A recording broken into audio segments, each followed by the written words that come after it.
একজন প্রবাসীর জীবন নষ্ট হয় তার মা বাবাকে ভালোবেসে, একজন প্রবাসীর জীবন নষ্ট হয় তার স্ত্রীকে ভালোবেসে, একজন প্রবাসীর জীবন নষ্ট হয় তার আপন ভাইকে ভালোবেসে, একজন প্রবাসীর জীবন নষ্ট হয় তার আপন বোনকে ভালোবেসে, একজন প্রবাসীর জীবন নষ্ট হয় আত্মীয় স্বজনকে ভালোবাসা দেখাতে গিয়ে, একজন প্রবাসীর জীবন আত্মহত্যায় পরিণত হয় মানুষের প্রতি ভালোবাসা দেখাতে গিয়ে।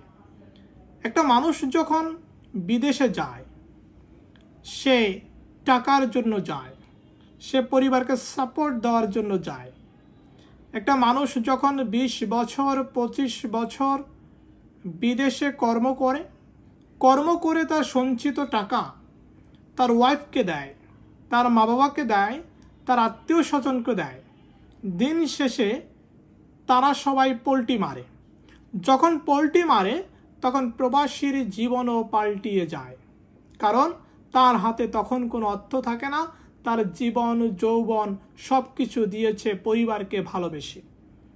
এই কারণে প্রত্যেক প্রবাসীকে বলবো, নিজের হাতে কিছু রাখুন।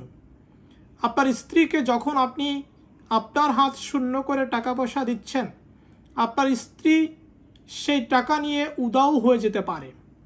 আপনি আপনার মা বাবাকে ভালোবেসে যেই টাকা পয়সা দিচ্ছেন, আপনার মা বাবা সেই টাকা অন্য সন্তানকে দিয়ে দিতে পারে। আপনি আপনার বোনকে যেই টাকা দিচ্ছেন, আপনার বোন সেটা পরবর্তী জীবনে অস্বীকার করতে পারে। আপনার ভাইকে পড়াশোনা করিয়ে যত টাকা পয়সা দিচ্ছেন, আপনার ভাই সেটা অস্বীকার করতে পারে।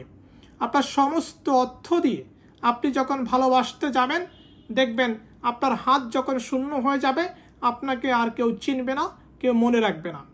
আমি বাংলাদেশ সুপ্রিম কোর্টের অ্যাডভোকেট, আমি মিঠুন সাহা। আমার ওকালতি জীবনের দর্শন বলতেছে, আমার ওকালতি জীবনের চিত্র বলতেছে, একজন প্রবাসী এভাবেই নষ্ট হয়ে যায়, একজন প্রবাসী এভাবেই আত্মহত্যা করে। প্রবাসীদের বলবো, আপনি যখন কাউকে টাকা পয়সা দিবেন অবশ্যই দিবেন, তবে নিজের হাতে কিছু দিবেন। বিশেষ করে স্ত্রীকে দেওয়ার ক্ষেত্রে সতর্ক থাকবেন।